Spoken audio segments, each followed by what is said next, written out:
Olha, a situação da guerra no Rio de Janeiro, ela escalou para um nível de violência e complexidade que a gente precisa entender. Bora mergulhar nas forças que estão em jogo e no que está mudando nessa luta contra o crime organizado no Brasil. Se passar do trilho, é aço. Forte, né? Essa frase, dita por um criminoso no meio de uma operação policial, é o resumo perfeito da realidade brutal do conflito no Rio. A linha que separa o crime da guerra está ficando assim cada vez mais borrada. Mais de 120 mortos. Pensa nesse número. Esse foi o resultado de uma única operação da polícia nas favelas do Rio. É um número que não só chocou o Brasil, mas que também acendeu um alerta no mundo todo sobre essa escalada de violência.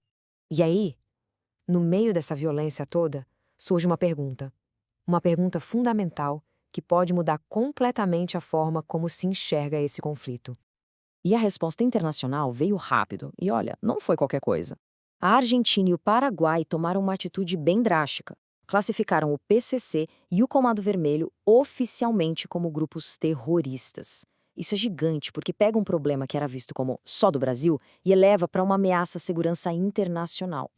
Tá, mas aí, na prática, o que muda quando chamam uma facção de terrorista?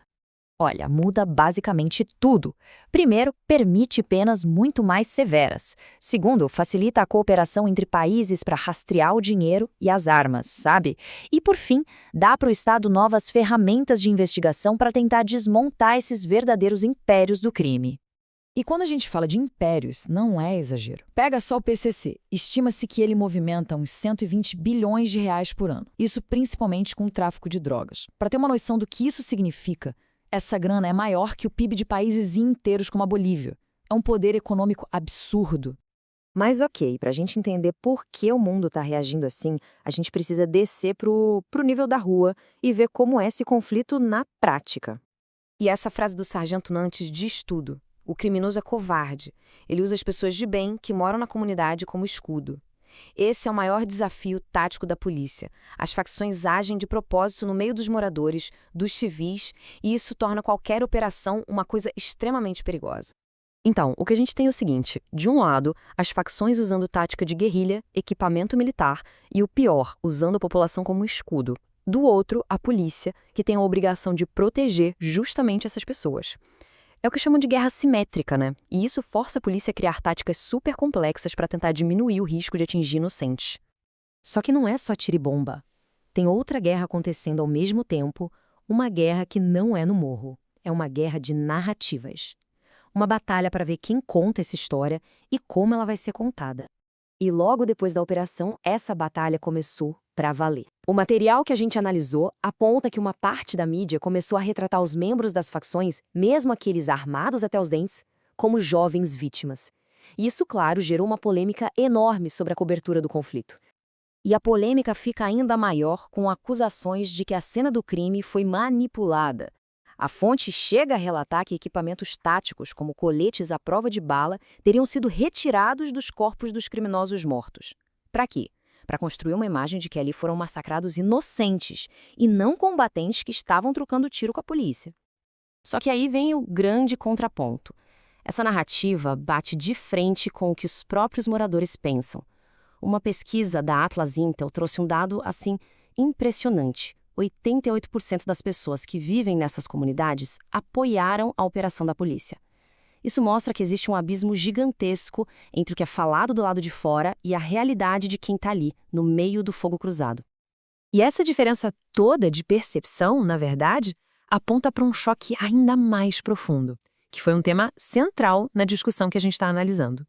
É basicamente o conflito entre a teoria e a prática. De um lado, o especialista, o acadêmico, com PhD, com o conhecimento teórico, que olha para a política de segurança à distância.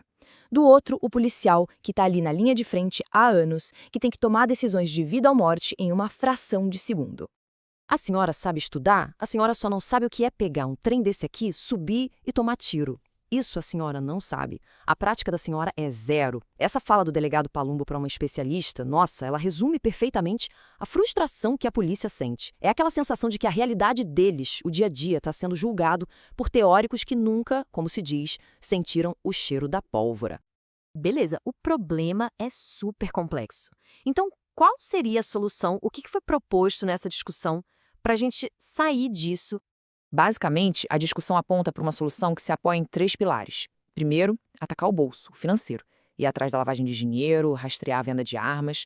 Segundo pilar, punição mais dura, acabar com essa história de porta giratória da justiça, com leis mais rígidas para criar um medo real de ser pego.